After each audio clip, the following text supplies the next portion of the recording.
Located in our hidden warrens far beneath the city, WRAT's squad of intrepid reporters infest the city, unseen and unlooked for. Combined with the magic of video, we are the eyes and ears of this metropolis.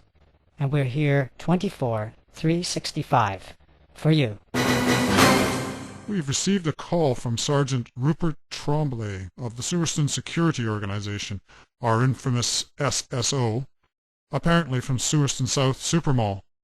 Sergeant Tremblay? Who am I talking to? Is this a supervisor?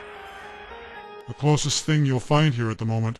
Sergeant, can you tell us what's going on at the mall? Is Daniela Gresham all right? Do you know what's happened to the mayor? I can tell you, your reporter, or whatever she is alive but hurt. And I'd encourage you to ensure you keep your people away from here. Let the police handle what's going on, and don't put any more people in danger. This is a very volatile situation. Yes, Sergeant, we're aware of that. And of course we have concerns for the safety of everyone there. But can you tell us Daniela's status? We spotted Miss Gresham dangling about 15 meters above the frame of the Ferris wheel in the amusement park. It took 3 of us and a lot of careful rope use to lower her to the ground. She has a nasty graze on her left temple, probably from a near miss with a large caliber rifle shot. And she is presently unconscious. We've called in medical assistance, but she's far from the only one here that needs help. We're grateful for your assistance, Sergeant, and obviously glad to know Daniela's okay. Do you have any update on the location of the mayor? That information is classified. Again, I'd suggest you stay out of official SSO business.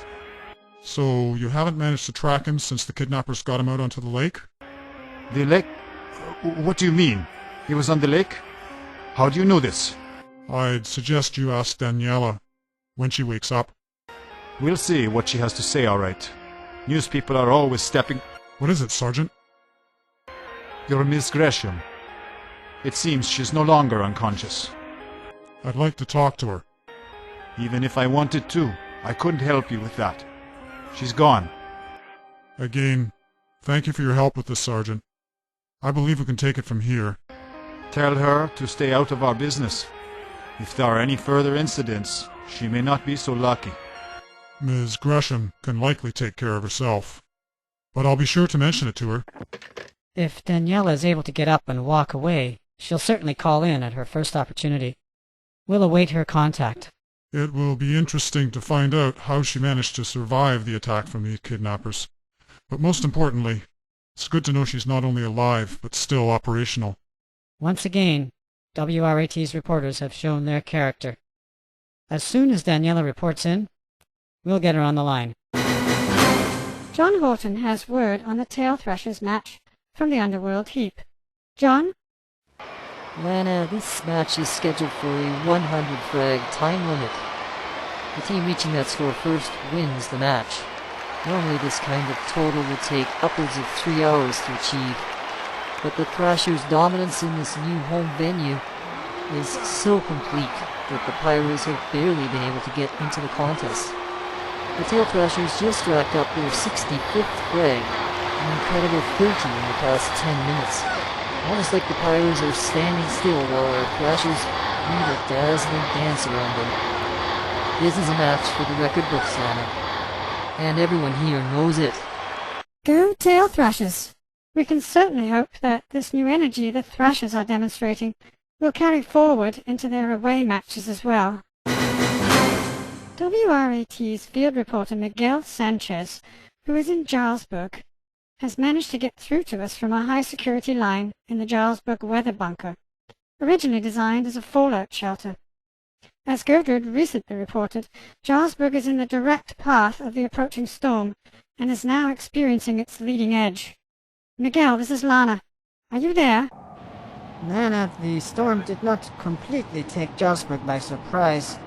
As about half an hour ago, the authorities activated the emergency siren system originally designed as an advance warning of nuclear attack. The Festival of Decadence was in full swing when the alarms began, but it was incredible to witness the efficiency of the town's evacuation to this shelter. Since Jarlsberg is designed to be a fully restored replica of a typical late 20th century town, it does have a large and very effective police force in addition to a paramilitary reserve unit. For a normal town population of about 20,000, they boast an ability to completely secure all residents in the fallout bunker within half an hour. Unfortunately, with the festival on, there were complications. I'm assuming the number of visitors is a large part of the problem. Indeed. Not just that, Lana. Residents have been drilled on procedure, where to go, how quickly when that siren sounds. Visitors, not so much. Lana, nobody that is not in the shelter is going to survive this storm. We have no way to measure wind speeds or rate of rainfall here. But I was one of the last to get inside before the door was sealed. The vault entrance is in the town hall building, in the sub-basement, at least 20 meters below ground. As I was descending the last set of stairs, I could feel and hear the entire town hall building collapsing above me, shaking the substructure, showering us with debris and dust. In that moment, I thought we were all dead. Do they have an estimate of the numbers, Miguel? How many were at the festival, and how many made it to safety? The police chief has authorized me to tell you and report to all of Sewerston and anyone else in the path of this storm that they had better get to shelter now. At the pace it is moving, the first real winds will start hitting you by 3 o'clock. Of the nearly 200,000 visitors to the Jarlsberg Festival, only about 10,000 have been squeezed in the shelter, along with the local populace. Zulu 11 is deadly, Lana. Let's all hope we survive its wrath. We have been and will continue to get the message out, Miguel. And we wish you and all those who made it to the shelter, including people who may have family members missing in the storm, all the very best. Don't give up hope. Thank you, Lana.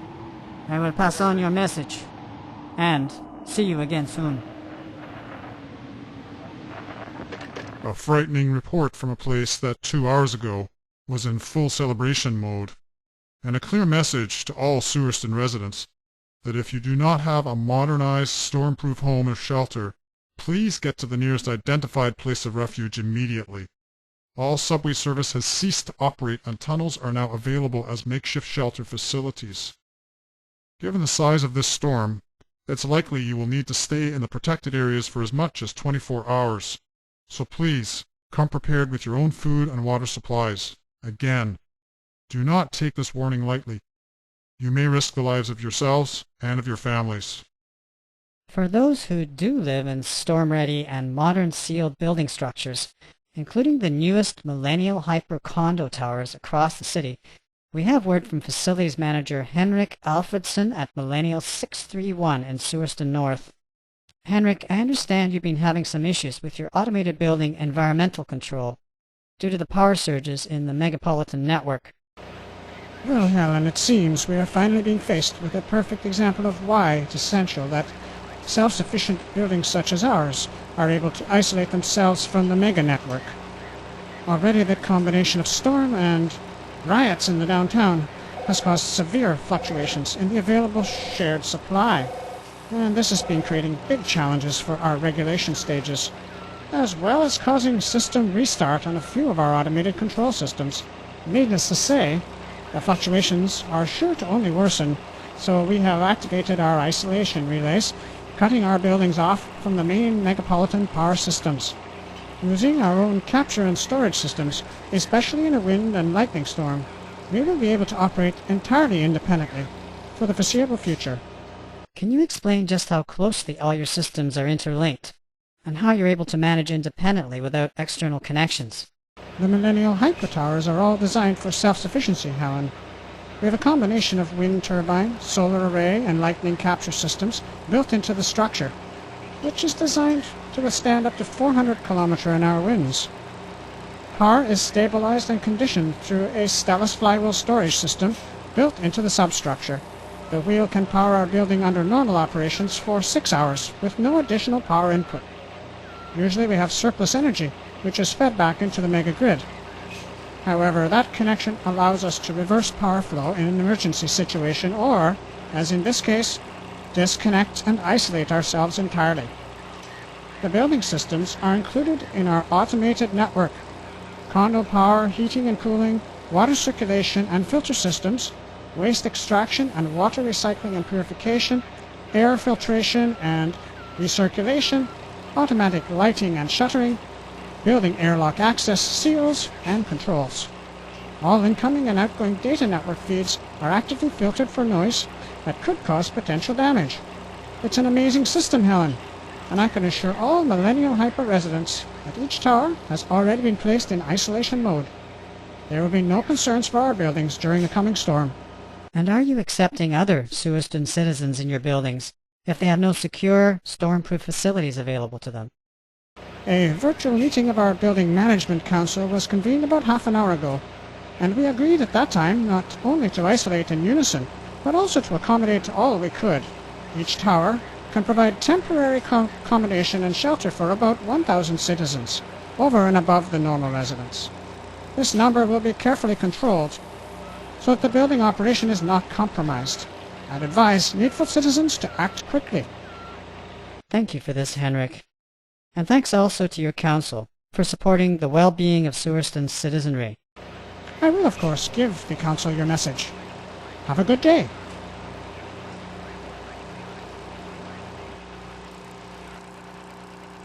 We're very lucky in Suiston to have such effective modern building design.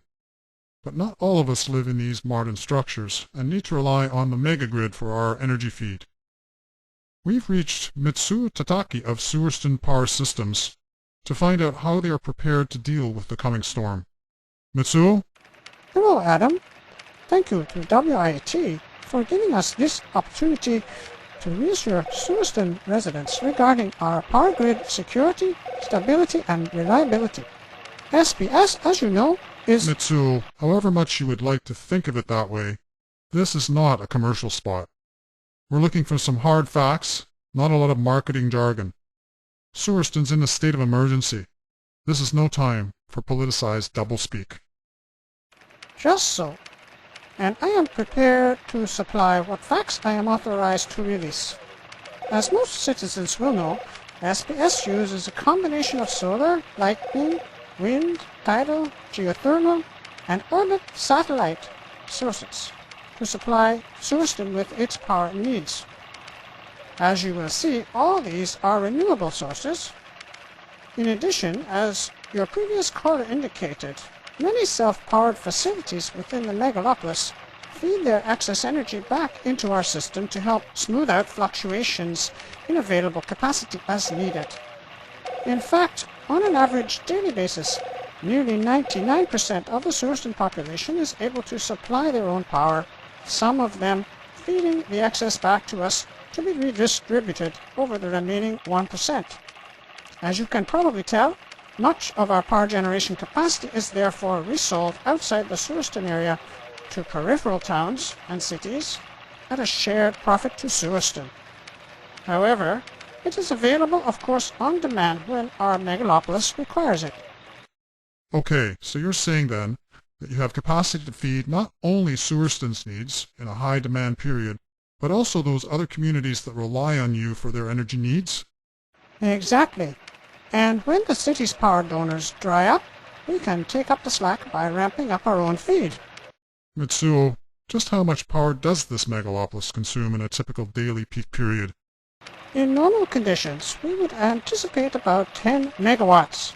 This is because modern power-consuming systems are extremely efficient and draw very small power compared to even 20-year-old equipment. And if nobody in the city was supplying their own power, how would your system handle that? At full capacity, we can supply the 10 megawatts through any one of our major energy collection sources. Normally, at least one of these sources will be available at any time. For instance, in hot sunny weather, both geothermal and solar energy are accessible. In a storm, we will rely on wind and lightning, as well as tidal energy. Meaning, for the coming storm, you'll easily be able to supply any power needed? This is correct. What about the collection and distribution systems? Are they protected from weather? All distribution is now underground and well shielded. Collection stations are distributed across and around the Surston area and are extremely well designed against most natural hazards, including wind, lightning, and to some extent earthquake. And if all sources were to suddenly cease operation, how long could you supply the city? Worst case scenario, Adam. We have the largest Stellus flywheel storage network in the world. 10 2-kilometer diameter flywheels in secure bunkers about the city's periphery. Each can store in excess of 10 gigajoules with capacity closer to 20 gigajoules.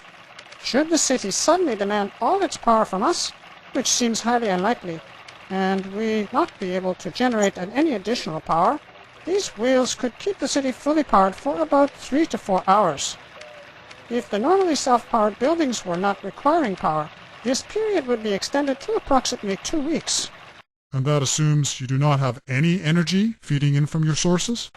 Exactly. Well, Mitsuo, I must say this has been a most enlightening interview. I know the Surston citizenry will feel much relieved to know they've such a safe and reliable power network at their disposal. I guess our energy taxes have been put to good use. Thank you, Adam. SPS wishes everyone all the best through the coming storm. With the prospect of power outages, fluctuations, and surges, you can't afford to have an old-style embo chip storing your vital identification information. Prone to damage at the slightest variation in power, those old chips are a relic of the past. Safeguard your identity information, account access data, and all balance records with ID Magic from Identicore. Our 22nd century devices are smaller and easier to embed, completely secure, and totally immune to external power variations as they draw their power from you. In fact, they will function effectively even in a power blackout. Embed the best. Forget the rest. ID Magic. Do it today. This is WRAT AM1700 The RAT.